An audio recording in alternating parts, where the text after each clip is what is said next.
Hi, team. Welcome to another week of 10 Talks. And thank you so much, Nicole, for just being on this journey with us. It's 10 weeks. So we got to celebrate little victory dance. We have finished the series and incredible grateful to you for giving hope to our team and to our world for 10 weeks. 10 weeks. I know it doesn't feel like that, but yes, 10 weeks.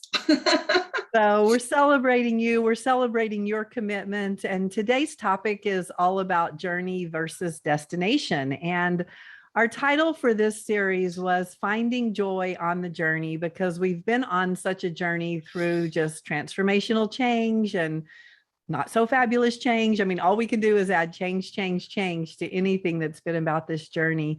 So I want to start with really you watching your film, kind of looking back on the 10 weeks. What did you discover about yourself making this 10-week commitment to us? Mm-hmm.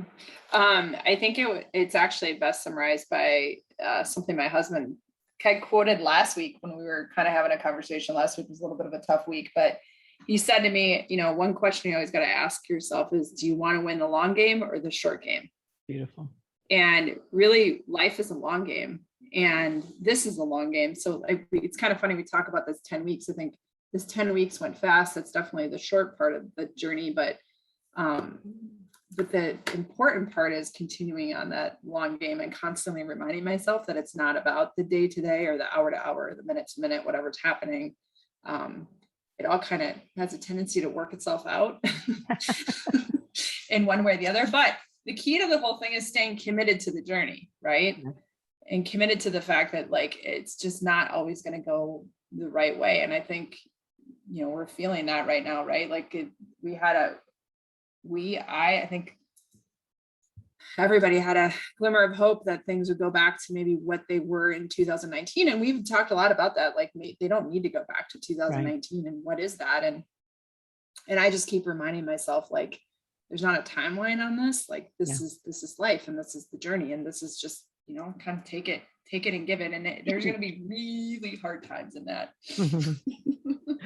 Well, I want to talk about a couple of our sports life coaching tools and that season, because season is really important. It gives us a beginning and an end date. So had I come on and said to you, hey, Nicole, will you join us every week and give hope to women and executives and anybody listening, and not had an end date on it, I would think it would have been more of a challenge of a commitment to you, because as much as you want to serve and support and give hope, an indefinite amount of time is difficult to make an intentional decision and commitment. And so that's why the season component is so valuable, is it allows both of us to be intentional about the amount of time that we've made the commitment to.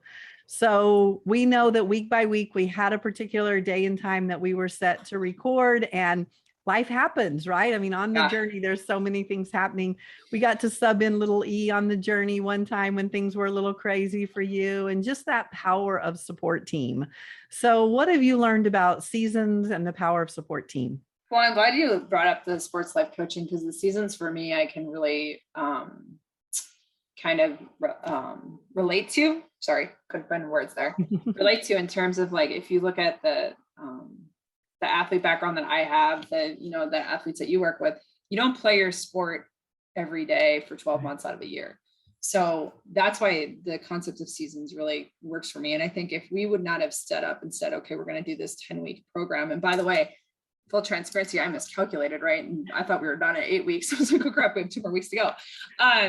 But you had keeping in that commitment and saying, okay, this is the season, I'm going to do this for 10 weeks is really important for how I can operate, and how there's a management of me almost in that. It's kind of funny. But you can't expect to tell yourself that you can perform and do something at a high level every single week and every single day. So I've learned a lot about that. And I think the winning strategy for me in the whole thing is to constantly think in seasons. And Carla, you've been coaching me on that for quite some time now, and it's finally clicking. And that's the way I look at a lot of things. Okay, we're in the season. And that's been really helpful from a mental standpoint. Mm-hmm. Just understanding yes, I know I just talked about it being a long game, but your long game is broken up into a whole bunch of seasons. Yeah. You're going to win some seasons and you're going to lose some seasons. Well, and breaking it up like that gives you the ability to celebrate the short-term wins. I mean, Yes. week by week, day by day, you want to be celebrating what worked this week, what didn't, how do we get better? And the other very valuable component, I think, is just keeping it real. I mean, we didn't have a script that we planned out on week one. We said week by week, we're going to show up, we're going to see what's happening in life, and we're going to coach through it. We're going to share with the world really what's it like to go on this 10-week journey. And so what have you learned about just the power of being real and vulnerable? I'd say I've learned a few things. I think the biggest one for me is that I was coming from a place of fear. And I think a lot of it too is the world's a little fear-based. Yeah. A little. Say we're anchored in fear. We're trying to pull that anchor up. Right. Yeah. We're all anchored in fear. And I'm a fairly high energy person. I'm an empath, I'm an extrovert, I'm all those things. And the world has brought a tremendous amount of change to the things I really prided myself on. So I reverted to this place of fear. And I think talking through this for this last 10 weeks has been helpful to recognize that fear is going to happen and worries are going to happen, but how can you kind of keep yourself engaged and in the game and kind of not letting it consume me? And I've learned that about myself a lot. And along that has been, the power of team, the support team that I've been relying on, that energy management piece of really holding true to my time professionally versus personally, the power of rest and recovery. We've talked a lot about that. So if you think about what I've accomplished and just having these conversations in 10 weeks, what it really has done is made it really be more tangible and real, because I've been you forced me. I'm for you.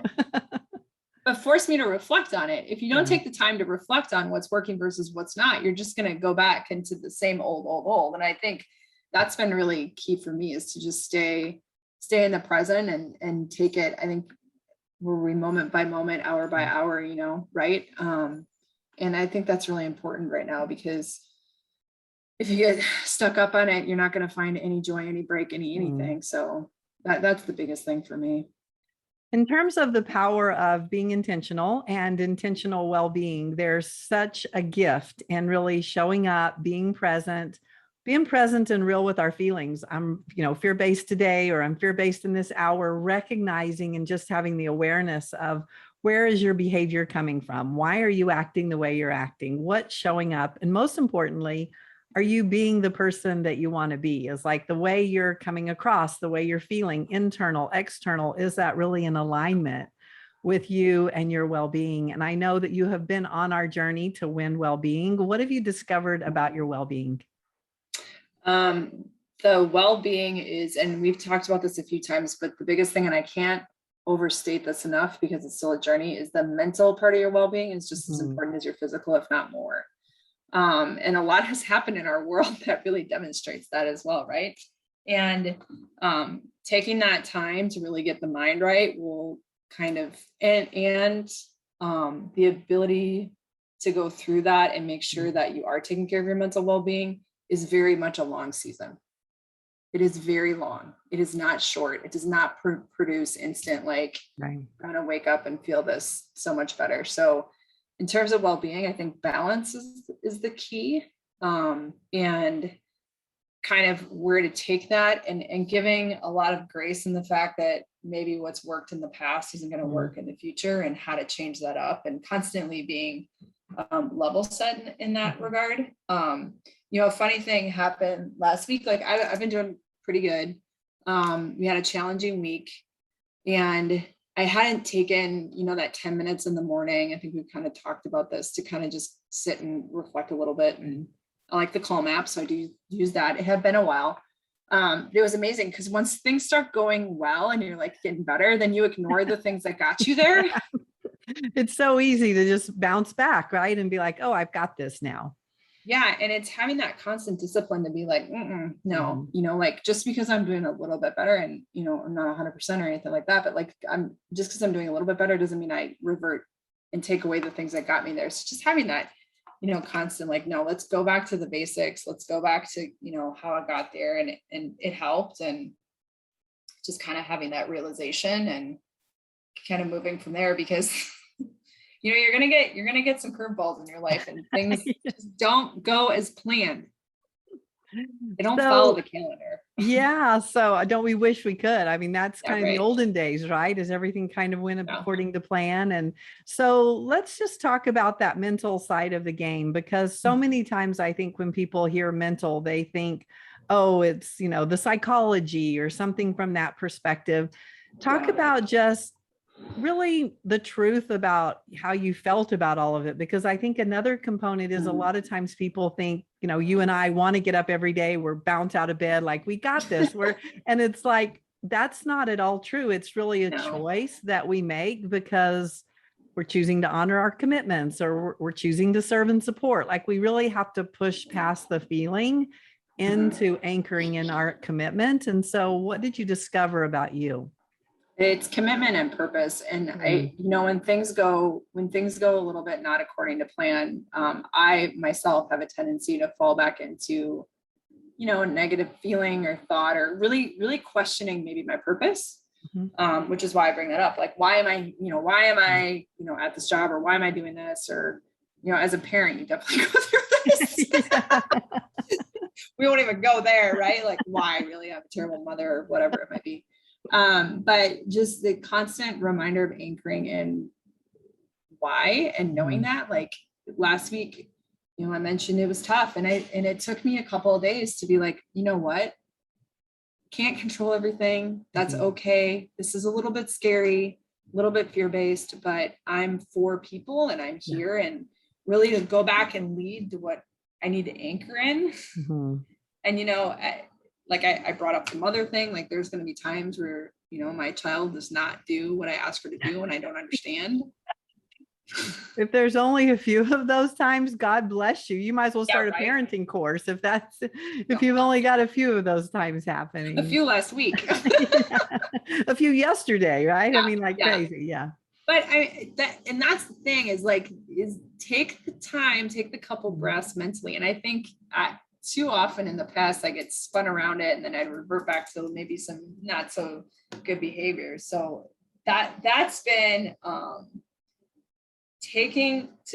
I guess I'm shortened the season that I'm spending in that kind of downward, kind of revert behavior. I don't know exactly what the right terms are, but and just getting back to the core and, okay, this situation's been laid out before me, but what can I do about it? And how can I help support it? How can I help move it forward? So that's been huge. So Nicole, I really respect your forward focus. That's what you're speaking of right now, is that instead of spiraling backwards or down, however you want to, call it, in terms of that rubber band theory, kind of you popping back to the way you are or were, is that you want to challenge your brain to go into forward focus. Okay, what do I know? Where do I want to go? What's my purpose? That forward focus really pushes us out of our fear and kind of through our fear.